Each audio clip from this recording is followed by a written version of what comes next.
तो दोस्तों मैं फिर से आ चुका हूँ एवोल्यूशन फॉर्मेट 3 के एक और नए एपिसोड के साथ। इस एपिसोड के शुरुआत में हम लोग देख पाते हैं केचा 9th फर्स्ट किताब देखते हुए थोड़ा सा जोर से चिल्लाते हुए कहने लगा लोग काफी इंपियर कोर्ट के खिलाफ फाइट कर रहे हैं। सिर्फ और एक केचा कहने लगा लेकिन फिर भी उनके पास वक्त है यहाँ पर आने का। सिर्फ हम लोग देख पाते 9th फर्स्ट अपनी आंखों में अपने पार को रिलीज होगा अपने सामने तरफ देखने लगा। फिर हम लोग देख पाते 9th फर्स्ट अभी बाकी सारे केचा की तरफ ही देख रहा था। फिर अगली बार 9th फर्स्ट अपने फायर पावर को रिलीज करते बहुत देर जोर से चिल्ला कर ये सच में बहुत देर नॉइजी है। यहाँ पर सच में दोस्तों यहाँ पर 9th फर्स्ट देखने में बहुत देर औसम दिख रहा था। फिर हम लोग देख पाते 9th फर्स्ट के इस तरह की पावर को देखने के बाद दो केचा बहुत देर सौ गए तो कुछ भी नहीं कह पा रहा था। तो भी यहाँ पर और भी बहुत से केचा बहुत देर घबरा कर कहने का सच में बहुत ताकतवर पिच और फ्लक्चुएशन है। क्लिप हम लोग देख पाते एक केचर आप 9th फर्स्ट की तरफ आगे बढ़ने लगा। फिर उस केचर को आप तरफ आते हुए देखने के बाद 9th फर्स्ट उसकी तरफ देखते हुए उससे बोले क्या तुम्हें क्या चाहिए आप जो सुनी की बात वो केचर आप 9th फर्स्ट की तरफ देखते हुए 9th फर्स्ट से कहने लगा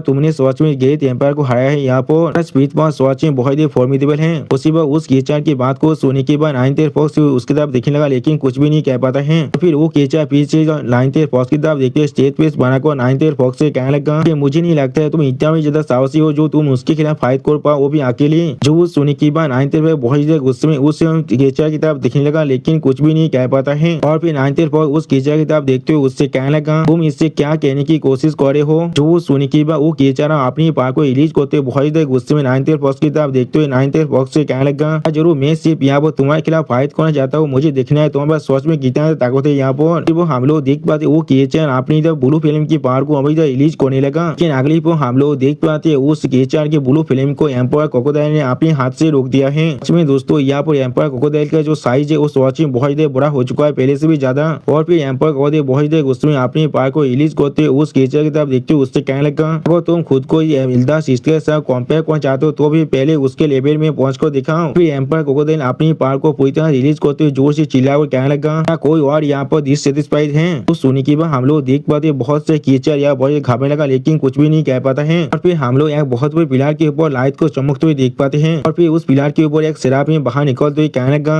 फिर आज की जो कॉन्फ्रेंस है उसे आप शुरू करते हैं। और हमें आजोरी स्टार का सीन दिखाया थे जहाँ कोई इंसान जोर से चिल्लाते हुए कहने लगा सिस्टर 9th पहले ही एंजल स्टार के अंदर जा चुका है। फिर हम लोग देख पाते लिटिल पांडा बहुत उसमें सामने तरफ देखते हुए जोर से चिल्लाकर कहने लगा या तो भी एम्पायर क्रोकोडाइल भी उसके साथ गया है तो भी किस लिए उन्होंने मुझे नहीं बुलाया है। सोने की बात फैलवा लेते भी वहाँ से उसमें सामने तरफ देखते हुए जोर से चिल्लाते हुए कहने लगा बिल्कुल सही मेरे हस्बैंड भी वहाँ पर जाना चाहता था। जो सोने के बाद लिटिल पांडा कहने लगा कौन कौन तुम्हारा हस्बैंड है यहाँ पर। अगली पर हम लोग देख पाते उनकी तरफ देखते हुए सामने स्टेज पीस बनाकर उनसे कहने लगा लोग वहाँ पर कोई खेलने के लिए नहीं गया है लोग वहाँ बिजनेस के काम के लिए गया है। और फिर सावलिंग यहाँ पर एक स्टेज पीस बनाकर एकदम लिटिल पांडा से कहने लगा यहाँ पर पहले ही मौज चुका इसीलिए पूरे ऑलस्टार ग्रेट स्टार फील्ड के अंदर से सारे फैक्शन जरूर वहाँ पर आएंगे जो लोग इस स्टेज को सोच में शेयर करते हैं। जो सुनी की बात लिटिल पांडा थोड़ा सहकौन सावलिंग की तरफ देखते हुए सावलिंग से कहने लगा फिर ना होने के लिए क्या एंजल स्टार ने वहाँ पर हर एक एक्सपर्ट को बुलाया है वो भी हर एक टैलेंट के अंदर से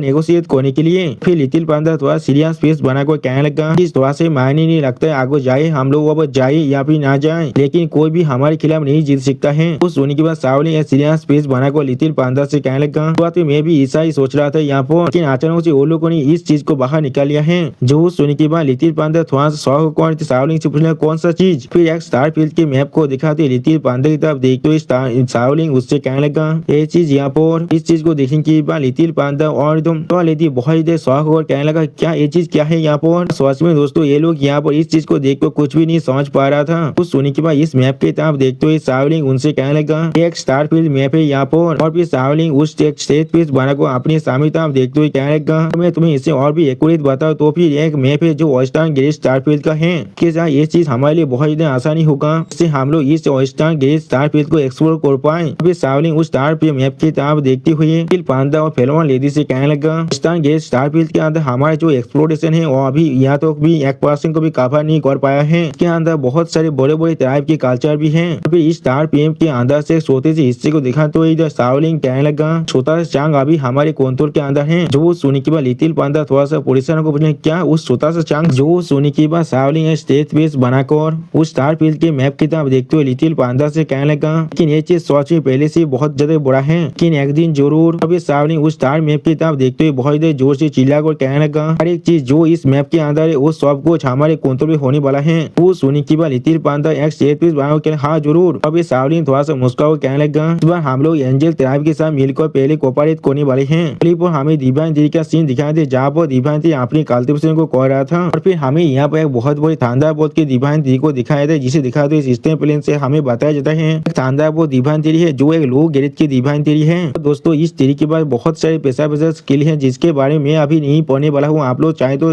इसे पॉज कर पढ़ सकते हैं। उसमें दोस्तों ये शानदार बोध कर दिव्यांजलि देखने में बहुत ही औसम दिख रहा था और फिर अगली बार दिव्यांजलि आकर अपने तीर की मदद से इस तीर को पकड़ लेता है और फिर दिव्यांजलि इस तीर को अपनी आंधारी प्लेन कर लेता है। सच में दोस्तों यहाँ पर दिव्यांजलि के सामने ये शानदार बोध कर दिव्यांजलि देखने में बिल्कुल छोटे से बच्चे के जैसा दिख रहा था। दोस्तों आप लोग आसानी से समझ सकते दिव्यांजलि का असल में साइज कितना तो बड़ा बन चुका है। अभी दिव्यांजलि सीरियस पीस बनाकर कहने लगा, ठीक है मैंने इनमें से एक तो मोल्डिंग कर दिया है। उसी वो दिव्यांजलि की तरफ देखते होली सीखते हुए दिव्यांजलि से पूछने लगा, बच्चे क्या तुम अब जाग चुके हो? वो सुनने के बाद दिव्यांजलि होली 60 विंग्स की तरफ देखते हुए उससे पूछने लगा, आप भी यहाँ पर सेकुलेशन के अंदर नहीं गए थे तो भी किस लिए आप यहाँ पर हैं? जो वो सुनने के बाद होली 60 विंग्स दिव्यांजलि की तरफ देखते हुए थोड़ा सा मुस्कुरा कर दिव्यांजलि से कहने लगा, यही 6 महीने बीत चुके हैं और मैं यहाँ पर बहुत पहले ही अपने सेकुलेशन के अंदर से बाहर निकल चुका हूँ। जो सुनने के बाद दिव्यांजलि बहुत ज्यादा परेशान होकर होली 60 विंग्स से कहना, क्या क्या 6 महीने पहले बीत चुका है? मुझे सिर्फ लग रहा था अभी सिर्फ एक ही दिन बीता है। जो सुनने के बाद दिव्यांजलि आप देखते होली 60 में थोड़ा सा मुस्कुरा को दिव्यांजलि से कहने लगा, अच्छे एक एक्सपर्ट होने के नाते इस चीज को अच्छी तरह से समझना पड़ेगा। अभी तुम साइकोलॉजी के अंदर जाने वाले हो तो आपके बाहर निकलने के बाद ऐसा ही होने वाला है, हर एक चीज पूरी तरह से बदल जाएगा। सारी इंसान बिल्कुल भी सेम नहीं रहने वाला है, दुनिया के अंदर अभी बहुत बड़े बड़े चेंजेस हो रहा है। वो सुनने के बाद दिव्यांजलि आप होली 60 विंग्स के करीब जाकर होली 60 विंग्स से कहने लगा, आपने बिल्कुल सही कहा, ये जूनियर हमेशा आपके इस बात को याद रखेगा। सच में दोस्तों अभी दिव्यांजलि के सामने होली 60 विंग्स से बिल्कुल एक छोटा सा किले जैसा दिख रहा है और फिर दिव्यांजलि एक सीरियस फेस बनाकर कहने लगा, क्या मैं आपसे कुछ पूछ सकता हूँ? आप असल में कितने वक्त से यहाँ पर जिंदा हैं? जो सुनने के बाद होली 60 में दिव्यांजलि की तरफ देखते हुए दिव्यांजलि से कहने लगा, 2,20,000 ईयर्स के बाद मैं अपनी एज को काउंट करना बंद कर दिया था। अभी होली 60 में अपने पास को याद करते दिव्यांजलि से कहने लगा, ये सिर्फ ये चीज मालूम है जब भी मैं अपने सेकुलेशन के अंदर से बाहर निकलता था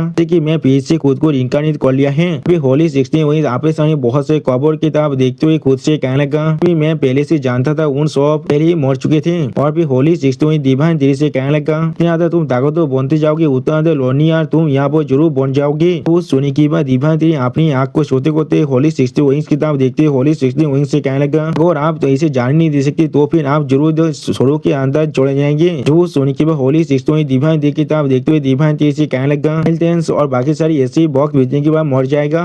कुछ भी क्यों ना हो एक टीचर के विल के पास फिर भी एक लिमिटेड लाइफ स्पैन ही होता है। फिर अगली बार दिव्यांजलि की तरफ देखते हुए होली 60 में दिव्यांजलि से कहने लगा, इस चीज के लिए खुद को मेंटल प्रिपेयर करना पड़ेगा। वो सुनने के बाद हम लोग देख पाए दिव्यांजलि अब एक सीरियस फेस बनाने लगा लेकिन कुछ भी नहीं कह पाता है। फिर दिव्यांजलि होली 60 विंग्स की तरफ देखते हुए होली 60 विंग्स कहने लगा, बिल्कुल ठीक है अपनी मैं ऐसा ही करने वाला हूँ। फिर हम लोग देख पाए दिव्यांजलि फिर से अपने कल्टिवेशन को शुरू कर देता है। इसमें दोस्तों इस बार दिव्यांजलि के अंदर से जो ताकत बाहर निकल रहा था वो पहले से भी बहुत ज्यादा था। 2 और 3 फॉर्म को दिखा तो ये रायता आराम से कहने लगा, अंदर वो दिव्यांजलि के उस एवोल्यूशन को कंप्लीट करने के बाद 3 ऑफ एब्सोल्यूट तो एवोल्यूशन का भी जो मोल्डेड था वो अब शुरू हो चुका था। फिर दिव्यांजलि के कल्टिवेशन को दिखा तो रायता आराम से कहने लगा, अभी प्रेजेंट के अंदर इस सबसे स्टेजेस दिव्यांजलि का बारी आ चुका है। फिर दिव्यांजलि के कल्टिवेशन को दिखा तो रायता आराम से कहने लगा, जी वो फिर से अपनी कॉन्शियसनेस को अपनी मेन स्टोरी के अंदर बुला लेता है। फिर वो फिर से खुद को सेकुलेशन के अंदर ले जाता है। फिर पेस को दिखा तो रायता आराम से कहने लगा, बिल्कुल पानी के फलों के जैसा ही बीत रहा था, यहाँ पर 10 साल एक आंखों के फलों के जैसे गायब हो चुका है। फिर 9th ईयर फॉस को दिखाते हुए आराम से कहने लगा, 10 साल के वक्त के अंदर पूरी वेस्टर्न गेट स्टारफील्ड वर्ल्ड सेटरिंग चेंजेस के अंदर से गुजर चुका है। मोनी कोड की जो पावर है वो पहले से बहुत ज्यादा एक्सपेंड कर चुका है। इन लोगों ने और 3 स्टारफील्ड को अभी अपने कंट्रोल में ले लिया है। अभी 3 नए स्टारफील्ड को दिखाते हुए रायता आराम से कहने लगा, तीनों स्टारफील्ड यहाँ पर मिल्की स्टारफील्ड, आजुरी स्टारफील्ड और सेंटोर स्टारफील्ड है। तो बहुत से सेंटोर को दिखाते हुए रायता आराम से कहने लगा, सेंटोर स्टारफील्ड पहली रेमोनी कोड के खिलाफ यहाँ पर रेजिस्ट कर रहा था लेकिन उन लोग को बहुत जल्दी सरप्राइज कर दिया गया था। अभी कुछ सेंटोर के सामने बहुत बड़े बड़े वारशिप को दिखाते हुए रायता हमसे कहने लगा, इस सालों ने दाखिली वहाँ पर अपनी इंटरस्टेलर वारशिप को भेज दिया था। आप इतने बड़े बड़े वारशिप को देखने के बाद हम लोग देख पाते एक सेंटोर यहाँ बहुत ज्यादा घबराने लगा लेकिन कुछ भी नहीं कह पाता है। और फिर हमें बैटलफील्ड का सीन दिखाते हुए रायता कहने लगा, जो एक पल के अंदर ही खत्म हो चुका है। फिर हम लोग देख पाते एक इंसान ने एक सेंटर के स्वर को पकड़ रखा है और वो सेंटर बहुत मुख से खून खासते हुए कहने लगा, ऐसा किस तरह से हो सकता है। अगली वो हम लोग देख पाते यहाँ यहाँ पर शाओलिंग आ चुका है, जिसने उस सेंटर को उसके अपने हाथों से उसके गोले को पकड़ते हुए उससे कहने लगा क्या सोच में। फिर रायता हामी और एक नए प्लेस को दिखाते हुए कहने लगा इस लड़ाई के बाद डेमोनिक कोड की जो फेम है वो पहले से ज्यादा फैल चुका है पूरे स्टार फील्ड के अंदर। फिर हमें गोल्डन एंड को दिखाते हुए रायता हमसे कहने लगा कि 10 साल के अंदर डेमोनिक कोड इंपियर कोड के खिलाफ भी बहुत सारे वक्त फाइट कर चुका है, जो अभी फिफ्थ ओदार के अंदर ही है। इसने बहुत से ट्रांसेंडेंट के सिक्स ओदार की एनिमीज को भी हरा दिया है। और फिर हमें कुछ डार्कनेस के केचर को दिखाते हुए रायता हमसे कहने लगा डार्कनेस स्टार फील्ड के लिविंग केचर भी अब अपनी स्टार फील्ड के अंदर से बाहर निकलने लगा। फिर एक सेराफिन को दिखाते हुए रायता हमसे कहने लगा Titan tribe, elemental tribe, angel tribe और डेमोनिक को उसी वक्त अपनी जो तरीके भेज दिया था डार्कनेस स्टार फील्ड के खिलाफ गार्ड करने के लिए। इसी वक्त उस एंजल के सेराफिन की तरफ देखते हुए कोई डार्कनेस ट्राइब का मेंबर कहने लगा जो वक्त है तो हम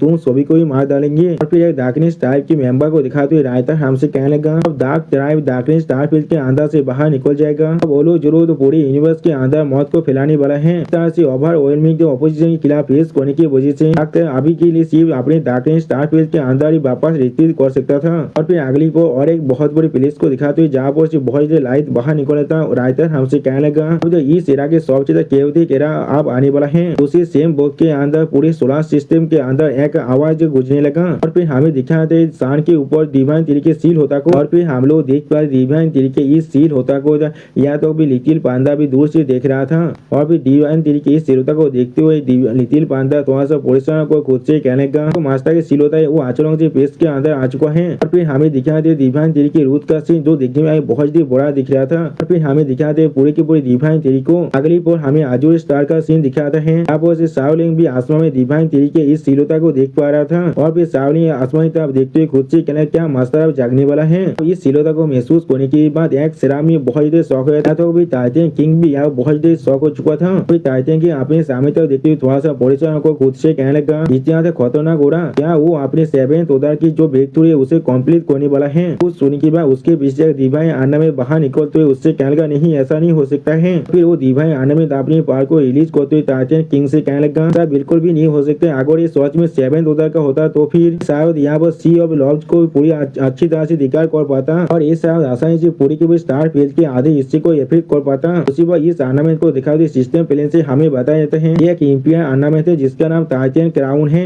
टाइटन क्राउन के बात को सुनने के बाद टाइटन किंग कहने लगा फिर ऐसा लग रहा है यही वो केस हो सकता है। तो सुनने के बाद टाइटन क्राउन फिर से कहने लगा लेकिन जैसा भी हो फिर डिवाइन दिल की तरफ देखते हुए टाइटन क्राउन कहने लगा वो डिस्टर्बेंस अभी वो स्प्रेड कर रहा है किसी भी 7th ओदार की ब्रेक थ्रू से थोड़ा सा भी इंफीरियर नहीं है। अगली को हम लोग को दिखाया डिवाइन तरीका सीन जहाँ पर आसमान से बहुत लाइटिंग अभी तो डिवाइन दी पर गिर जाते बिल्कुल एक डिवाइन टेबुलेशन की जैसा ही। अगली को हम लोग देख पाए डिवाइन तरीके पूरी स्टोरी के जो रॉन्ग है और धीरे धीरे बदलने लगा। अभी डिवाइन तरीके स्टोरी के अंदर हम लोग बहुत सारे बड़े बड़े फॉल को भी देख पाते हैं। फिर राइटर हमें डिवाइन तरीके के अंदर और एक तरीके को दिखाते हुए कहने लगा एक इंस्टेंशियस डिवाइन तरी है। और फिर और एक तरीके को दिखाते हुए डिवाइन तरी सिस्टम प्लेन से हमें बताया जाता है कि यहाँ पर वाइटलिटी डिवाइन तरी है। फिर हम लोग देख पाए डिवाइन तरी अपने अंदर से बहुत ज्यादा बड़े बड़े टेंटिकल को बाहर निकलने लगा। इसमें दोस्तों यहाँ पर डिवाइन तरी ने अपने टेंटिकल के वजह से पूरे आसमान को भी छा दिया था। और फिर डिवाइन तरी अपने सामने तरफ देखते हुए अपने मन में कहने लगा 10 साल के वक्त के अंदर ये चाहे पांचों डिवाइन तरी अपनी स्टोरी के अंदर से बहुत ज्यादा स्पिरिट पावर को लेक कर रहा था। अब वक्त आ चुका इन्हें अच्छी तरह से एब्जॉर्ब करने का। फिर हम लोग देख पाए डिवाइन तरी अपने अंदर उन सारे तरी को पोजिशन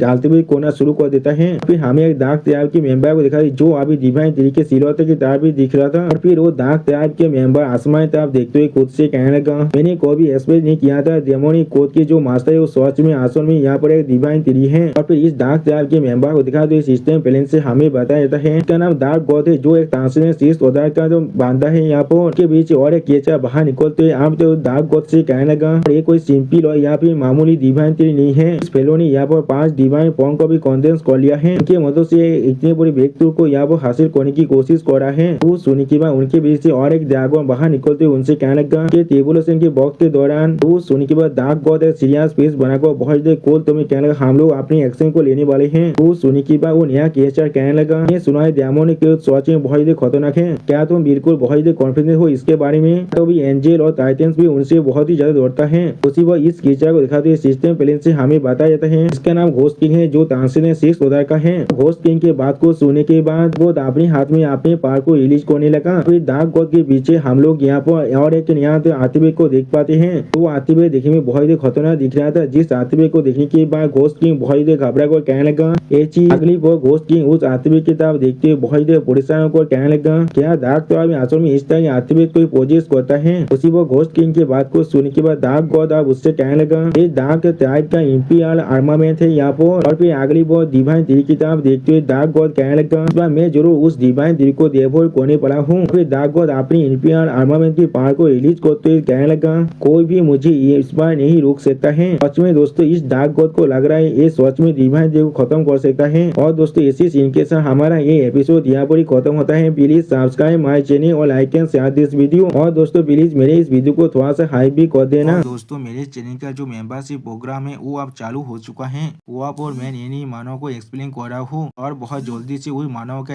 एपिसोड को भी ला रहा हूँ। इसीलिए आप लोग चाहे तो वहाँ पर ज्वाइन कर वो सारे मानव को देख सकते हैं। इसीलिए दोस्तों प्लीज मेरी मेंबरशिप प्रोग्राम को ज्वाइन कर लीजिए। Okay bye bye sayonara.